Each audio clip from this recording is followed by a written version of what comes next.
जोहार झारखंड न्यूज दिव्यांग में आप सभी दर्शकों का स्वागत है और मैं हूं आपका जावेद। तो केंद्र सरकार के द्वारा पेट्रोल और डीजल के दामों में वृद्धि होने के कारण झारखंड में तमाम राजनीतिक पार्टियों के द्वारा विरोध करते देखा जा रहा है, जहां पर आज रांची के अल्बर्ट एक्का चौक में AIMIM के बैनर तले विरोध किया गया, जिसमें मुख्य रूप से रांची महानगर के अध्यक्ष शोएब खान मौजूद थे और भी कार्यकर्ता को देखा गया, जिसमें गाड़ियों को ठेलते हुए प्रदर्शन को देखा गया है। तो आइए देखते हैं इसकी रिपोर्ट।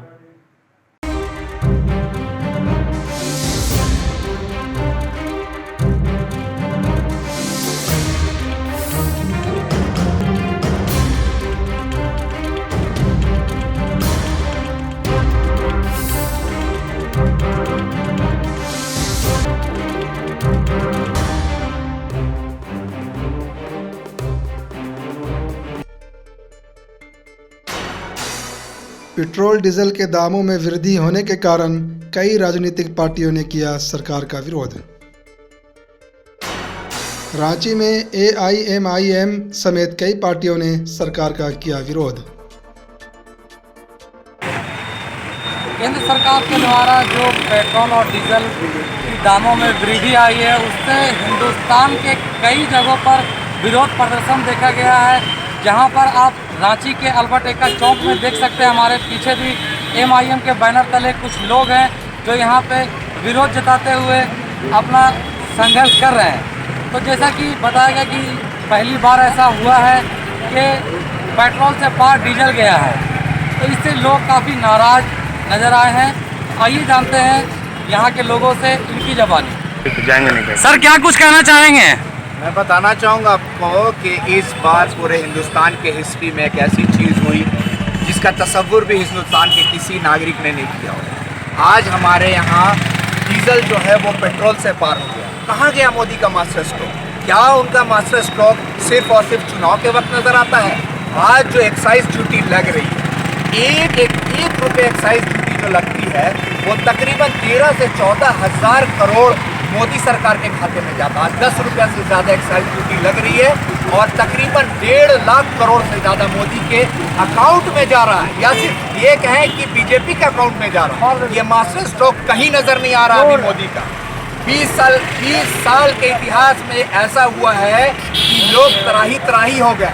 चारों तरफ से पेट्रोल की मार पड़ रही है। हिंदुस्तान दुनिया का एक ऐसा कंट्री हो गया है जो सबसे ज़्यादा पेट्रोल के अंदर 70% टैक्स देता है, और उस टैक्स को इनडायरेक्ट टैक्स कहा जाता है, जिसको हम एक्साइड के नाम से भी जानते हैं। और उस टैक्स का सरकार क्या करती है? आवाम के लिए यूज़ नहीं करती है और सिर्फ सरकार अपने खजाने में ये पैसा भर रही है, जिसके वजह से आज हिंदुस्तान का सारा नागरिक, जितना भी नागरिक है, वो छोटे तबके के हो, बड़े तबके हो, सब त्राही हो गया। आज 80 रुपया पेट्रोल चला गया, जो पूरी दुनिया में वाहिद हिंदुस्तान एक ऐसी कंट्री है जो सबसे ज़्यादा 70% जो है वो टैक्स पे कर रही है पेट्रोलियम में। धर्मेंद्र प्रधान क्या कर रहे हैं? वो उनके बारे में मैं थोड़ी सी आपको बात कह दूं कि वो एक मानव विज्ञान के छात्र हैं। उनको इन सब चीज़ों से लेना देना नहीं है। पेट्रोलियम का उनको ज़ीरो नहीं आता है। ये सिर्फ और सिर्फ मास्टर स्ट्रोक बीजेपी और केंद्र सरकार की नज़र आती है, सिर्फ विधायक को खरीदने में और इलेक्शन के वक्त। बहुत अच्छा।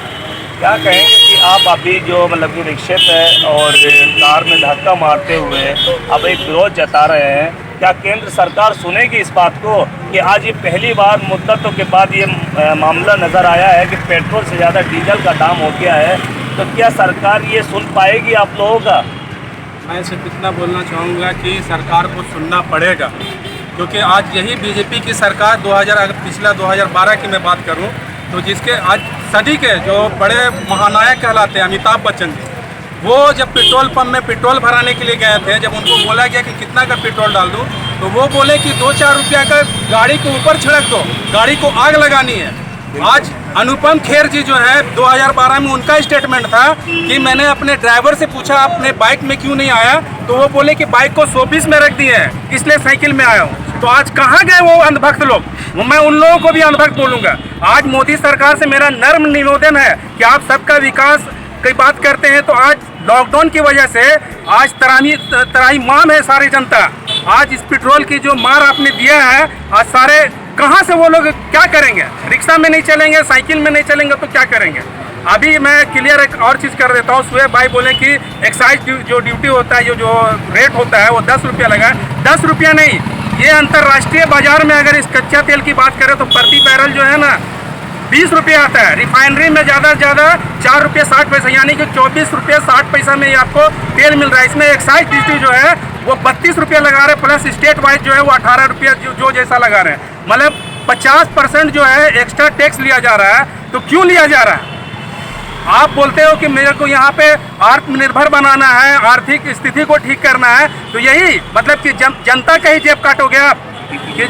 जीडीपी आज कहाँ से कहाँ चला गया है। और आप आर्थिक और अपना सैन्य बल को मजबूत करने की बात करते हैं। कैसा आपका सैन्य बल मजबूत है कि चीन आपके घर में आके घुस के मार के जा रहा है? हमारे 20-20 जवान शहीद, हर मोड़ में आज बीजेपी सरकार नाकाम साबित हुई है, हर मोड़ में।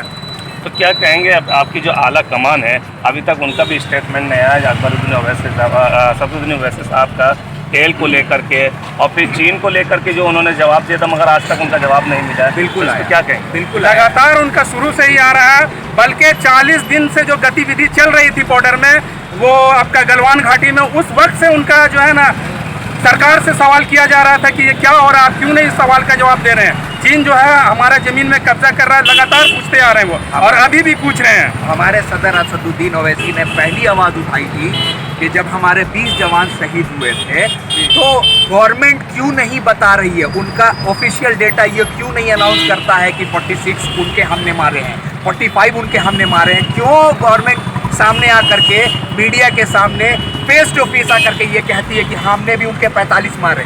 इसकी जवाबदेही किसकी है? वो सिर्फ बैकग्राउंड में बोलते हैं, फेस पे आकर के कभी ना तो मीडिया से वो मुखातिब होते हैं और ना ही सही डेटा को, सही फैक्ट्स को सामने वो रखते हैं। सिर्फ पीछे से अपने भक्तों को खुश करने के लिए अनाप शनाप डेटा पेश करते हैं।